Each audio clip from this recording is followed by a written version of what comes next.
آیت اللہ شیخ حجت الاسلام تھے عبد الرحیم، اپنی حاجت، طالب علم تھے نجف میں مولا کی خدمت میں، کوئی دو بہت ضروری حاجتیں تھیں، مولا کی طرف سے جواب نہیں آیا، چلے گئے کربلا، زیارت کی امام حسین کی، حضرت عباس علیہ السلام کی، دیکھا کہ کوئی جواب نہیں ہے۔ حضرت عباس کے حرم دوبارہ دیکھا تو بڑا رش ہے اور لوگ حضرت عباس کے حرم سے باہر نکل رہے ہیں، بہت تیزی سے۔ کہا کیا مانگ رہا ہے؟ کہا ایک بدو عرب، اس کا بچہ اپاہج تھا، حضرت عباس سے شفا مل گئی ہے، تو لوگ اس کے کپڑوں کے ٹکڑے تبرکن لے لے کے باہر نکل رہے ہیں۔ جب حرم خالی ہوا یہ حضرت عباس کے روزے کے مقابلہ، کہا یا غازی عباس، میں ساری زندگی آپ کی خدمت، طالب علم، میرا مقام اس عرب بدو بچے سے بھی کم ہے کہ نہ آپ کے بابا سن رہے ہیں، نہ آپ سن رہے ہیں، نہ آپ کے بھائی سن رہے ہیں۔ اللہ اکبر۔ کہا بس میں اب چھوڑ کے جا رہا ہوں، میں یہاں رہوں گا نہیں۔ گئے اور نجف پہنچے، حرم سے گزر رہے تھے، سین ملا رحمت کہ جو شیخ مفید انصاری کا جو تھا غلام تھا، آیا، کہا شیخ نے بلایا ہے۔ کہا شیخ کو کیسے پتا چلا کہ میں نجف میں ابھی داخل ہوا ہوں؟ کہا شیخ نے کہا تھا کہ جانا حرم، یہ سین میں سے آ رہا ہوگا، سو میرے پاس لے کر آؤ۔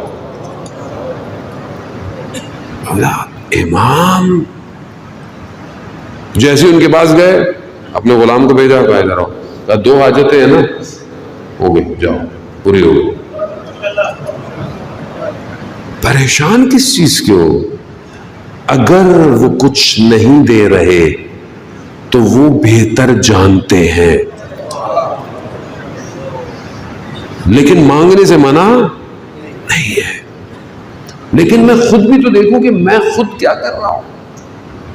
ایسا نہیں ہوتا بھائی، چند دن بہرحال خدا توفیق دے کے آپ کی خدمت میں حاضر ہے کہ ہم اپنی طرف متوجہ ہوں، اس لیے نہیں کہ خود پسندی کا شکار ہوں، نہیں، تاکہ ہم وہی ایک نعرہ جو مجلس کے شروع میں کہ وہ جو غیبت کے پردے میں ہے وہ ہمارا انتظار کر رہا ہے،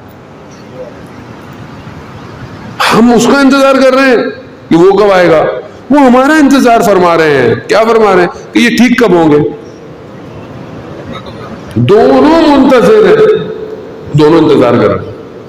مثال کے طور پر آپ کو کوئی کہے کہ میں آؤں گا، لیکن آپ مجھے بتائیے گا کہ کب آپ ریڈی ہیں تو میں آؤں۔ اب آپ اس چکر میں ہیں کہ وہ آئیں گے تو میں ریڈی ہوں گا، نہ آپ ان کو بتا رہے ہیں، وہ تو آپ کا انتظار کر رہے ہیں، آپ سمجھ رہے ہیں کہ یہ خود کیوں نہیں آ رہے۔ خود کہاں آئے وہ؟ کس کے پاس آئے آپ؟ میرے 24 گھنٹے ایسے ہیں، 24 گھنٹے جس میں امام کو بلاؤں اور امام کے ساتھ دوں، امام کا ساتھ دوں۔ تھوڑی دیر تو بہرحال کرم ہوتا ہے جو مجلس میں بیٹھا ہوتا ہوں، واقعی کرم ہوتا ہے، ورنہ آپ کہیں بیٹھ سکتے ہیں ایسے؟ انسان کھانے پہ تو اس کے ہاتھ میں موبائل ہے، سوتے وقت اس کے ہاتھ میں موبائل ہے، بات کرتے وقت تو اس کے پاس موبائل ہے۔ پریشانی اس کو اتنی ہے کیونکہ ساری پانی میں کشتیاں اسی کی چل رہی ہیں، کوئی ڈوب نہ جائے۔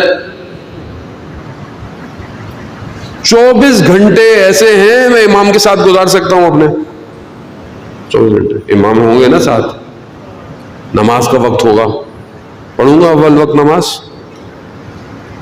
یا مولا کو بولوں گا مولا آپ نماز پڑھیے، میں ذرا کام کر کے آتا ہوں۔ مولا مجھے دیکھیں گے 24 گھنٹے میں قرآن کتنا پڑھ رہا ہے، ماں باپ کا احترام کتنا کر رہا ہے یہ 24 گھنٹے میں۔ ایسا نہیں ہوتا۔ اللہ جل کہاں ہے؟